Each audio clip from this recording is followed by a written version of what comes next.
Well, let's get more on the fallout from the introduction of American tariffs on steel and aluminium and what it means for Australia's relationship with the US. The Deputy Prime Minister and Defence Minister, Richard Marles, joins us now. Good morning, Richard Marles. Good morning, Bridget. How are you? Yeah, I'm well. Good to talk to you on the program again. Look, you've been a long-time fan of our alliance with the US, of course, stretching back decades. It must have been a crushing blow for you to learn that one of our closest allies had slapped tariffs on us. Oh, look, no doubt it's a very disappointing decision that the Americans have made in relation to our steel and aluminium exports into the United States. And you're right, it is a disappointing decision in the context of the relationship, the long-term relationship that we've had with the United States. It's not a surprise. President Trump was flagging these policies during the US presidential election, so we've known for a long time that this is the direction he was intending to go, and these tariffs have been placed upon every country in the world, and so in that sense, no one has been spared from this. But we will continue to make the argument to the United States going forward. I'd point out that last time round, when President Trump was first the president, it was 9 months before an exemption in relation to steel and aluminium was achieved. So we'll keep making the case, as we will in relation to all our other exports to the United States. But this is disappointing, and it makes no sense for the US.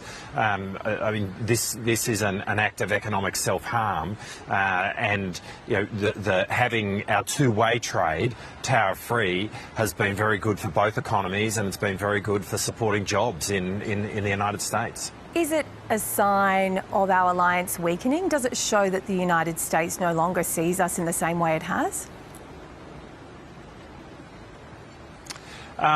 Look, I don't think that. I think President Trump made clear what his economic policies were going to be during the election, but we remain in an alliance with the United States, and in a sense, the alliance as it's articulated in the ANZUS Treaty really is a separate question, and it remains very much the cornerstone of our national security. And as I have dealt with the United States in respect of our defence relationship, it is very strong, it is very deep, and the equities that we have in place are in good shape, and I got that firsthand when I met with Secretary Pete Hegseth a few weeks ago in Washington.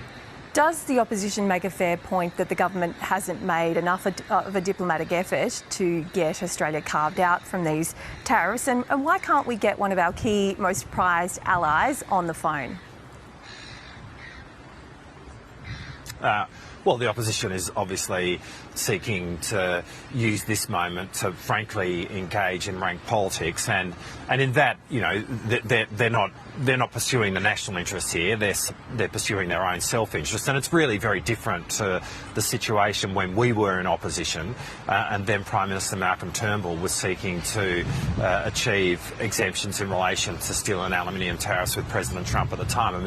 At that point, we were doing everything we could as an opposition to support the Australian government of the day, because it was in Australia's national interest to achieve this. What we've got right now in Peter Dutton is a person who is rubbing his hands with glee and doing everything he can to make political hay out of this moment. And I think it speaks very poorly in relation to Peter Dutton and the way in which he is going about his business, and the way in which he is not supporting Australia's national interest. The truth is that our government has been engaging with the Trump administration literally from the moment that it has been inaugurated, and we've been engaging very significantly. The decision that has been made by the Trump administration in relation to Australia is precisely the same decision that they've made in relation to every other country in the world, and there's no getting around that fact. But we will continue to advocate to the US about why our trade, our two-way trade, which is in their surplus, is best being there without tariffs upon it. Admiral Chris Barry, former head of the Australian Defence Force, has told the Nine papers this morning that he no longer thinks the United States stands as a reliable ally for Australia under Donald Trump. Do you agree with him, and do we need a plan B, as he suggests, to form stronger alliances with other nations? No, I don't agree with him. We do have very strong relationships with a lot of countries. Obviously, we have a deep relationship with the United Kingdom. We are deepening our relationships with countries like Korea and Japan. I mean, it's been a real feature of the last 3 years, the way in which our relationships have got increasingly deeper with both our near neighbours, but also a traditional partner like the United Kingdom. I mean, we now have a defence cooperation agreement with Indonesia, for example, which we didn't have before. We are working on an agreement of that kind with Papua New Guinea to update an agreement which dated right back to 1977. We are doing more with, as I said, with Japan, with Korea, with India, with countries like the Philippines, with Singapore. So you can look at what we have been doing in terms of how we have engaged with the rest of the world over the last 3 years, and it's really at an unprecedented level.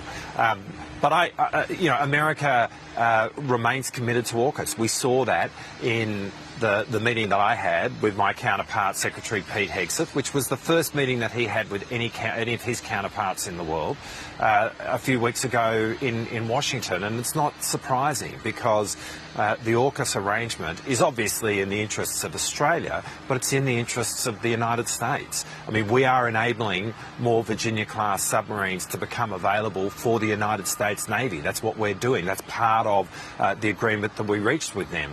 An agreement which obviously enables us to acquire a future nuclear-powered, long-range, capable submarine capability. And because it works for both countries, as well as the United Kingdom, it's why this is an arrangement which is now continued with change of governments in all three countries, Australia, the UK and the United States. It's a multi-decade arrangement, and I expect it to continue for multi-decades.